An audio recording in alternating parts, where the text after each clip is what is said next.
So good day everyone. So today we're gonna talk about mechanical advantage. So, mechanical advantage. What does simple machine do for us anyway? So there are four types of machine help us to do work.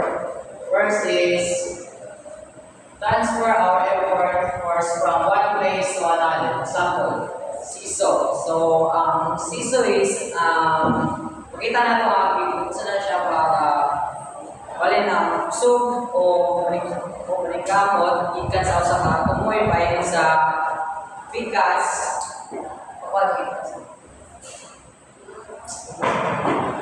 for example dira kay pangitan kini ang prinsipyo nga makita kung giunsa nato magamit ang force sa kalugar maliw ang utak sa lain nga lugar. So next next na is multiplier effort force. Example is crowbar.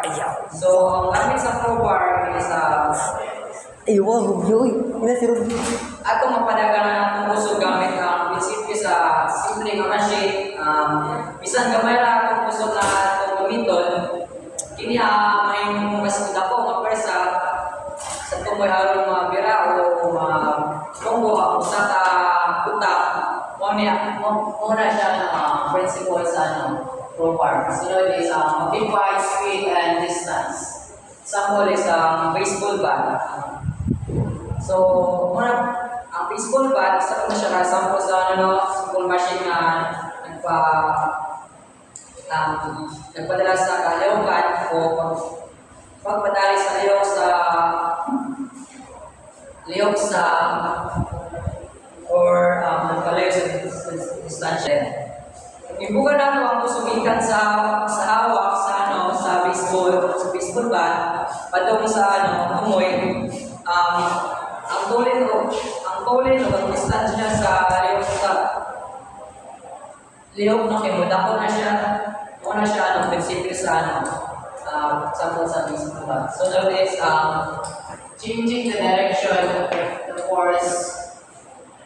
Example is pulling on the flagpole. So, ang pulling on the flagpole doon is ano siya. Imbis na itong itulog sa taas, ang flag, ato na siya nang ipa-dive focus. Bisan ito na bibira na siya focus, ang flagpole sa kagyapan. Muna siya ang prinsipyo sa usahan. Example sa pulling on the flagpole. So let's dive into our main topic, the mechanical advantage. So the mechanical advantage is the number of times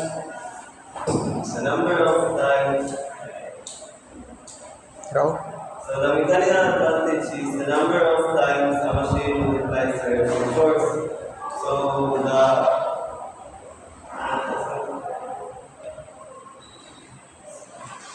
the formula of the mechanical advantage is that mechanical advantage is equal to output force divided by input force. So we have an example here.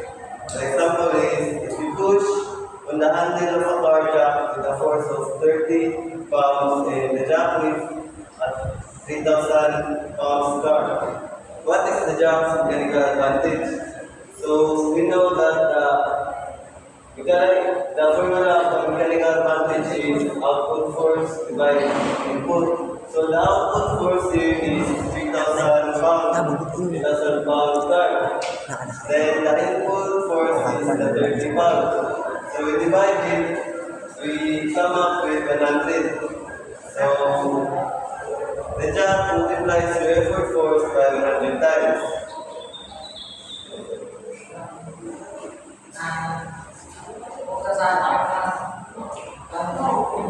There are four types of mechanical advantage.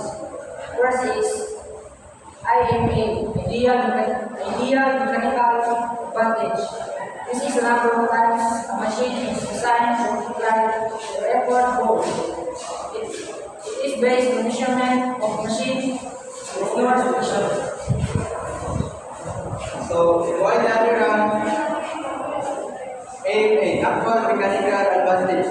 the number of blood lines in the machine aquarium multiplies your input force.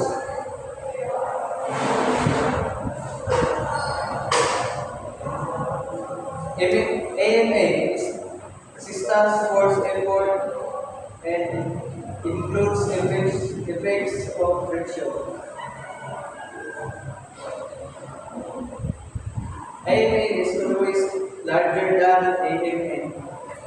So there are two types of mechanical advantage, the ideal mechanical advantage or the IMA, or then the actual mechanical advantage or the IMA. In the IMA or the ideal mechanical advantage it assumes that there is no friction.